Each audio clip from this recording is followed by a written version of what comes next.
The following may contain language that is not suitable for all audiences.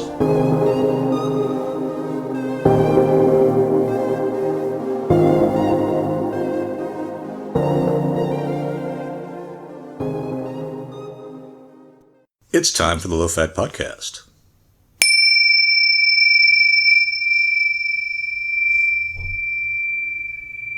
You know, we don't need that much verb. I like the reverb. Anyway. Oh, you mean you don't want it to continue? It's just my own personal thought. I don't think that the sound needs to go for that long. It's not that long. I really wish we had one of those hotel bells. Ding. Like the cats. No, that is what they're using, but I think I like one of those little bells. So So buy a bell. I haven't been successful enough in the system to warrant spending money that frivolously. That's probably like $5. That's $5 that I don't want to spend on a bell. Ugh. Don't even get me started. You can start. I don't care. You can go off to your heart's content. It's $5. Yeah. And then we'd have a bell. Right. Do it. That's the extent of your argument. No. That's like saying it's just a mask. It's just 50 cents. Yeah. Yeah. You think that's a stupid thing to say? Well, that's just peer pressure. I remember years ago, I was some friends of mine and an acquaintance wanted me to go out with them, and I needed to get money, so I was like, "Hey, can you stop by at my bank? Because I need to get some money." And they're like, "Well, there's an ATM right there." And I was like, "Yeah, but that's not my bank. It'll charge me a transaction fee." And that was the statement. It's fucking 50 cents. I'll pay you. So I was like, "Well, give me my 50 cents then." Right. And they wouldn't do it. Oh, they wouldn't. So they didn't really mean that statement. Because they didn't have 50 cents. Right. Okay. And then you were like, "No, I'm not getting my money here." And everyone was like, you're so fucking weird. Yeah. And so what happened? I told them to leave because I wanted to go home. You went home? Yeah. Oh, for some reason that reminds me of that other story that you were telling me about one of your relatives. Oh, yeah, my uncle. So I've been thinking about fear. Because I know we talked about fear in the past. Sure. Or do you have a topic? Not really. My question is this. How do you overcome fear? Because I feel like fear is a very difficult thing for me. Fear is a difficult thing for everybody, and I think the sad state of affairs is, how do you overcome fear? Yeah. You just do it. That's not helpful. Well, I knew that was going to be your freaking response. Then why'd you ask the question? Because I thought you might. You know, they say a good lawyer only asks questions that he knows the answers to. You knew the answer to it, and yet you can't go anywhere with it. So I don't know. Maybe that statement needs to be revised. But just do it is not helpful if you're a person that can't overcome their fear. Just do it. It's situational. People don't overcome their fears by thinking, "Oh, I'm going to overcome my fear," or "I'm going to overcome my fear and do it." People overcome their fears because they're just fed up. They're like, "I'm not going to be scared anymore." No, they just don't care anymore. The fear, you overcome your fear when your fear is just, when dealing with your fear, when having that fear just becomes so you know what, screw it. That's my opinion. Really? But there's people who are fearful and people that don't seem to be. What do you mean? Well, there's your point. Seem to be. How do you know? You're not getting into somebody else's head and "Oh, well, this person's afraid," and we know.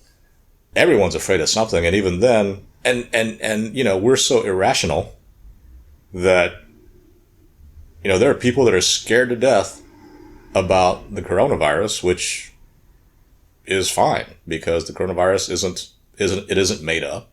Mm.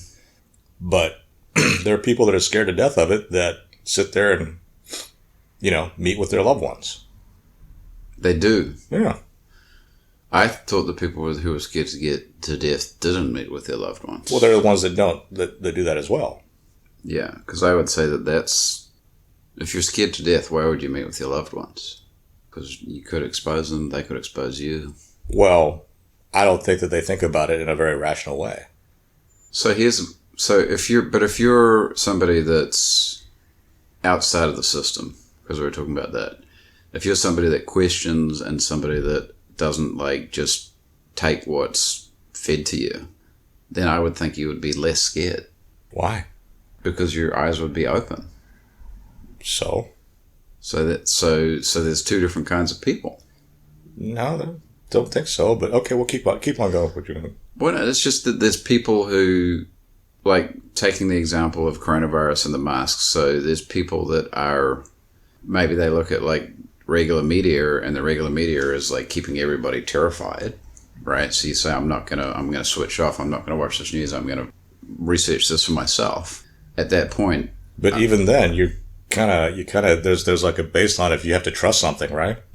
Well, yeah, you have to. I mean, because you have to trust the alternative. There's so much evidence. There's so much evidence out there that you can just justify the side you've picked. So you justify the side you've picked, and then you're not scared anymore. Well, I think that's how we make decisions. I don't think we make decisions based on fear or based on learning. We basically have an idea. We have something we like. We have a position we like, and then we just kind of, justify it with the evidence that supports that position. So I'm going to choose the evidence that makes me less scared about coronavirus. If you want to use that as the example, yes, but that can be about anything. Think of all the people that are talking about how, Joe Biden is the president-elect. Done. Well, actually, I don't know if he's been certified by enough states for him to be the president-elect. Well, actually, in fact, as of right now, I don't think he has been, because if he had been, then the federal government would be paying money for his transition. Which isn't happening yet. Which isn't happening, and apparently Joe Biden is soliciting donations to pay for his transition right now. Huh.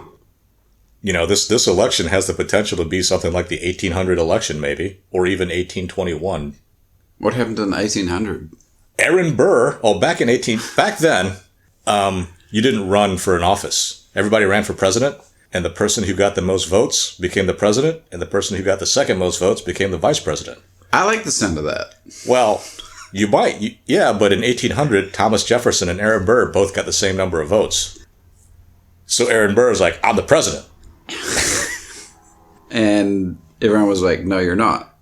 Well, Thomas Jefferson was like, And we all know how that ended, because Thomas Jefferson became the third. Wasn't it? No, Thomas Jefferson became the third president. That's a different story. Oh. That is a different occurrence altogether. Did it involve Aaron Burr? Yes, that's when he shot and killed Alexander Hamilton. Oh, whoops. And basically ruined his reputation. Was that later? I don't know when it was, actually. It probably was later, but I don't know when it was. So the only thing I recognized from that story was Aaron Burr, and I knew that there was a duel. Yeah. Shit. Well, Aaron Burr was in a duel for whatever reason against Alexander Did he kill Hamilton. him? Yeah. He killed Alexander Hamilton. Yeah.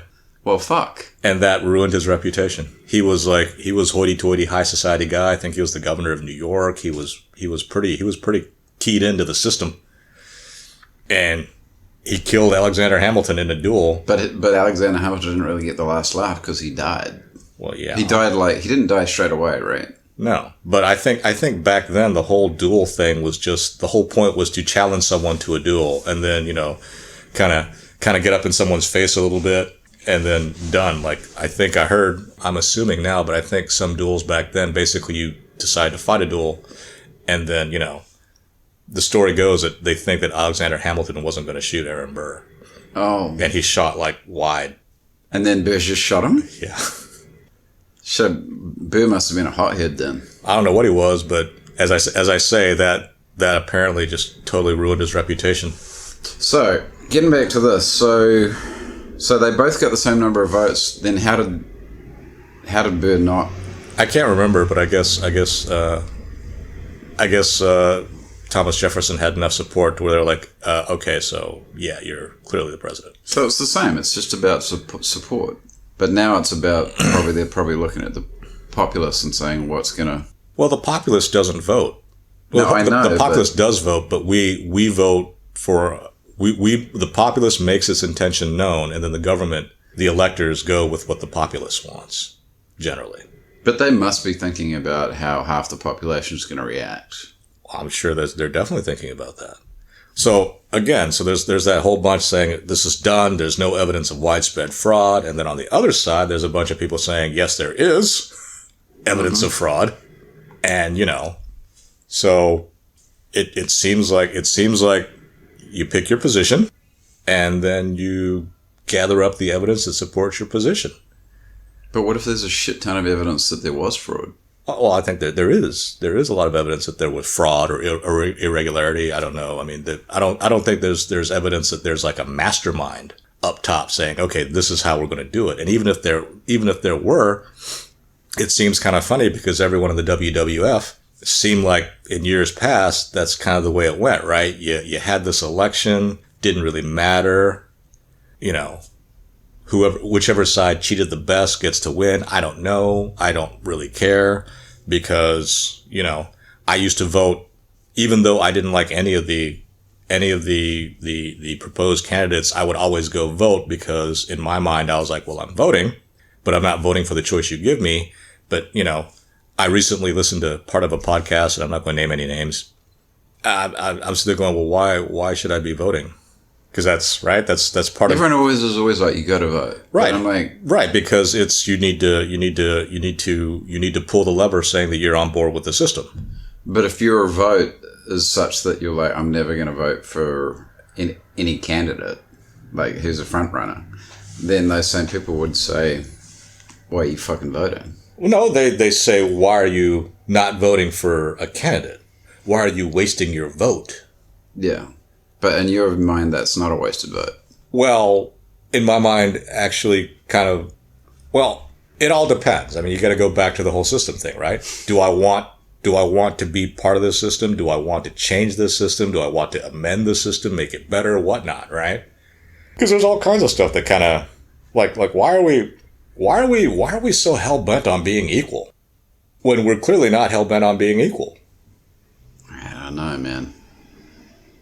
And that, you know, that's a totally different subject, but you know, it's just in line with the questions. It doesn't make sense. It doesn't, does it? But none of this makes sense. None of your ideas, if it's true, then none of it makes sense. I can't, yeah, which makes a lot more sense that nobody listens to us. So people who are talking equality really don't want equality. People who are part of the system who are saying we need to change the system don't really want to change the system. Look, I just thought long and hard about what recently happened with our governor, Gavin Newsom, right? Told everybody to don't go out, don't meet people, don't do any of this stuff. And he went to a raucous, high-priced birthday party with a bunch of people from the California Medical Board, apparently, to this super high-priced party. And then he came out and gave some half-assed apology and whatnot, right? And all the people going nuts. Oh, that's just wrong. He can't be doing this. He can't be doing that. And I sat there and thought about it and played a little mental game with myself. And I was like, if I could do that, would I? And I can't honestly sit there and say, no, I wouldn't. I can't honestly say that. Really? Not if I'm being honest with myself. There's that word again, honest. I don't think you would, though. Well, that's just my opinion. That's an opinion, but think about it. Power breeds power. Power, when you get power, you don't say, oh, I got this amount of power, I'm satisfied. No, it's like a never-ending pit. You want to make sure you keep the power you got, and you also want to make sure nobody else gets as much power as you. So in order to ensure that, you need to get more power. And you need to keep the other people from getting power and all that junk. I mean, that's all stuff that's going through your head, right? So if I was the grand poobah, and I was telling people, y'all need to sacrifice and do all this and do all that, you wouldn't be. What do you mean? You wouldn't be sacrificing. I can't sit there and say that I wouldn't be. Or that you would be. Okay, yeah. You're basically saying the same thing in the opposite way, right? Yeah. Right. You don't know either way what you'd do. Actually, you want me to tell you the truth? Yeah. I'd probably be just like him. Because I'm a person. To automatically think, look, I think very highly of myself. That is true. I probably think that I'm better than most people. That is also true. But those people, but the thing the reason why I'm not disturbed about that is that those people all think they're better than me too. And if we're just going straight on looks and, account ledgers, the account ledgers of life, they'd be right.